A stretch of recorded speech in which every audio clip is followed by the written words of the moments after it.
Om Swastiastu. Pada kesempatan kali ini saya akan menjelaskan materi tentang produksi barang dan jasa.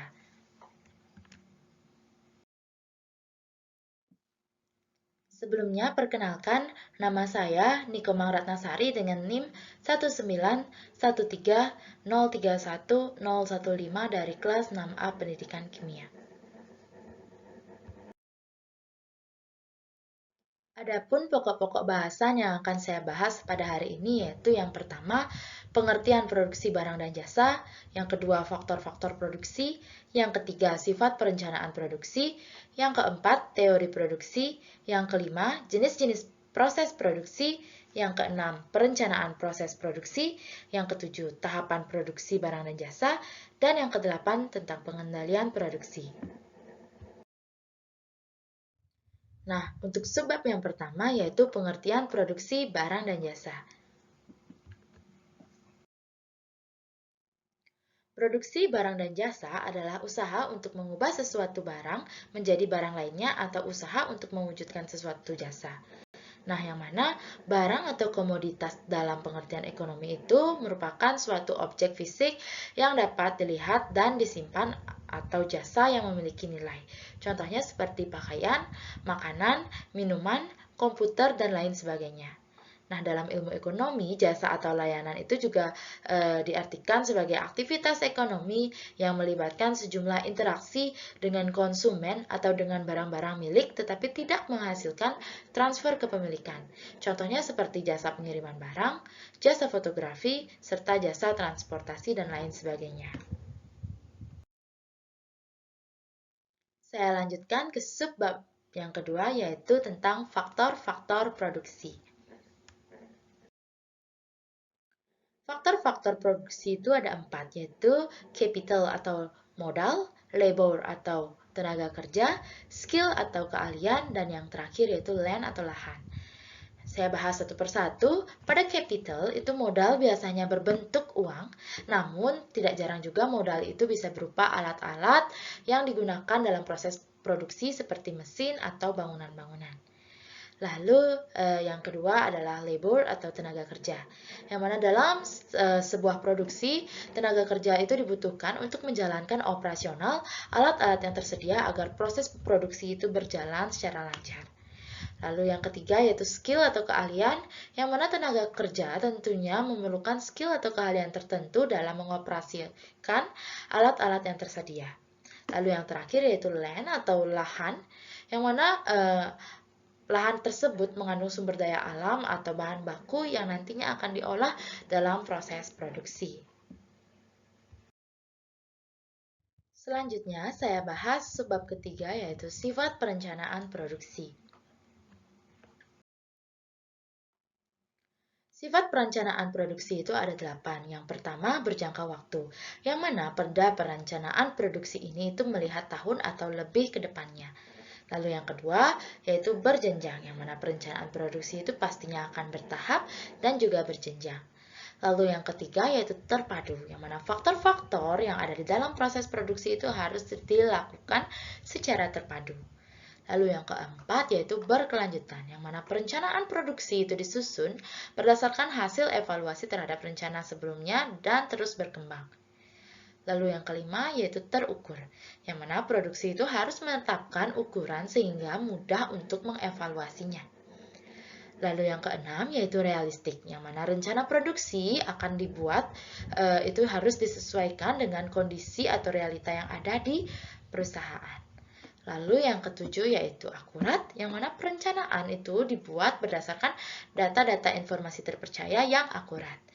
Lalu yang terakhir yaitu menantang, yang mana rencana produksi itu bersifat menantang dan memiliki target tertentu. Selanjutnya, saya bahas subbab keempat yaitu teori produksi. Yang mana teori produksi itu ada 2, yaitu produksi dalam jangka pendek dan juga produksi dalam jangka panjang. Nah, produksi dalam jangka pendek itu merupakan kurun waktu yang terjadi ketika salah satu atau lebih faktor produksi yang tidak bisa diubah atau tetap. Nah, faktor-faktor yang tidak dapat diubah itu disebut juga fixed input atau masukan tetap. Yang mana fixed input ini dalam jangka waktu ini itu umumnya adalah capital atau modal.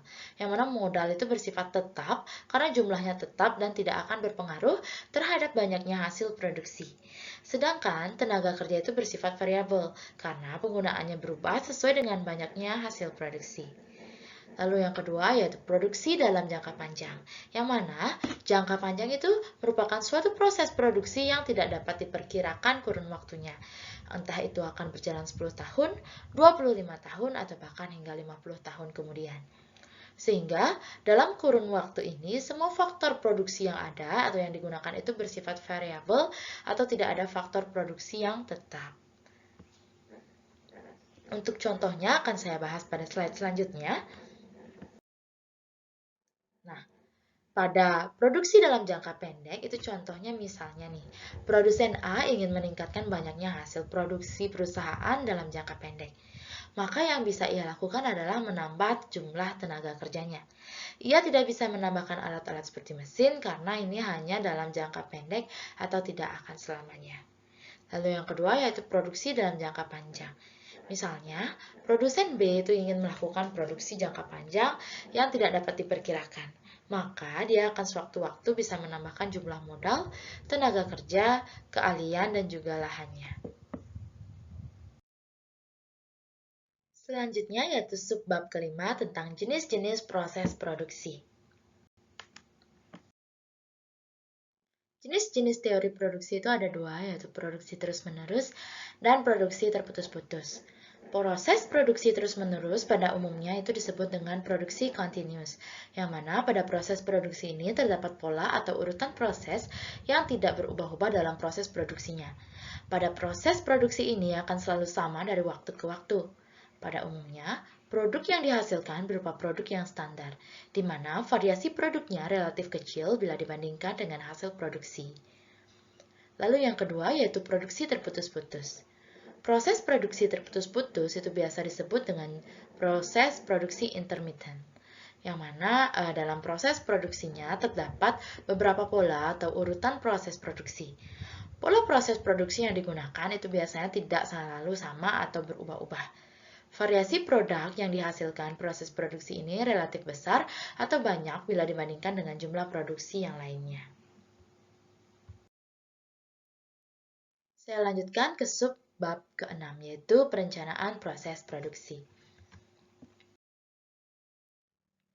Perencanaan proses produksi dan jasa itu melalui 6 tahapan, yang mana pada proses persiapan perencanaan produksi dan jasa itu memerlukan seorang wirausahawan itu perlu membina gagasan produk dan konsumen atau pembeli. Lalu yang kedua, seorang wirausahawan itu juga perlu mendorong para karyawan untuk ikut memikirkan gagasan produk yang akan diproduksi. Lalu yang kedua, itu merupakan penyaringan gagasan. Penyaringan ini bertujuan agar proses produksi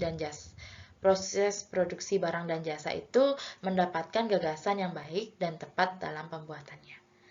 Lalu yang ketiga yaitu analisis gagasan, yang mana pada gagasan ini proses produksi dan jasa itu dianggap paling penting, yaitu apabila potensi permintaan terhadap produk, jumlah penjualan produk, jumlah pemasaran produk, dan kemampuan produk yang mendatangkan laba atau keuntungan.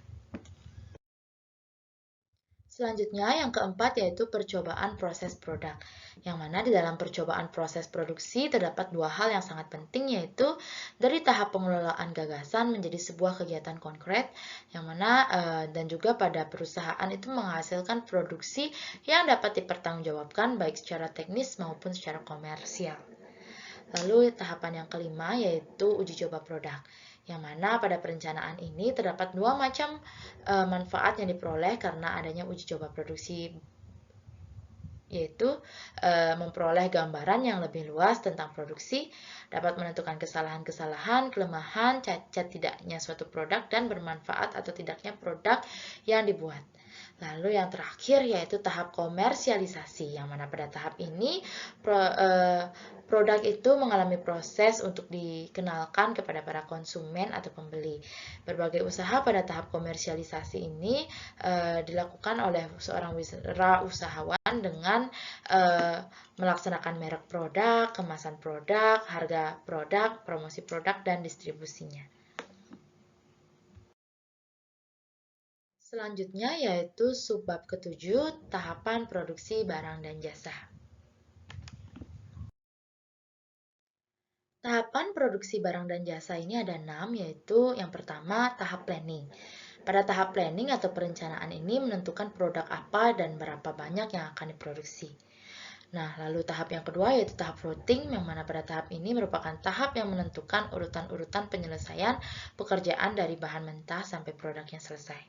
Lalu yang ketiga yaitu tahap scheduling, yang mana pada tahap ini merupakan tahap penjadwalan yang menentukan kapan produksi akan dimulai dan kapan harus berhenti.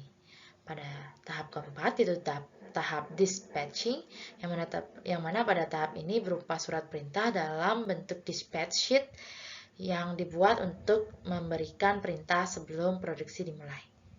Lalu yang terakhir yaitu tahap follow up, yang mana pada tahap ini tahapan sebelumnya itu sesuai dengan rencana serta agar menghindari kegagalan proses produksi. Saya lanjutkan ke subbab yang terakhir yaitu pengendalian produksi. Nah, pada pengendalian produksi ini dibutuhkan pengawasan serta peran penting dari produksi tersebut. Nah, pada pengawasan itu terdapat order control dan flow control. Yang mana pada order control itu pengawasan yang dilakukan itu hanya pada waktu menerima pesanan-pesanan, dan pada flow control itu pengawasan yang dilakukan dari awal proses produksi hingga menjadi barang yang jadi. Lalu peran produksi pada materi ini, fungsi produksi itu adalah menambah nilai input perusahaan dengan mengubahnya menjadi output yang dapat dipasarkan. Nah, bahwa manajemen produksi dan operasi yang efektif itu dapat menurunkan biaya produksi perusahaan, menaikkan mutu barang dan jasa, serta memungkinkan adanya peningkatan dari permintaan pelanggan.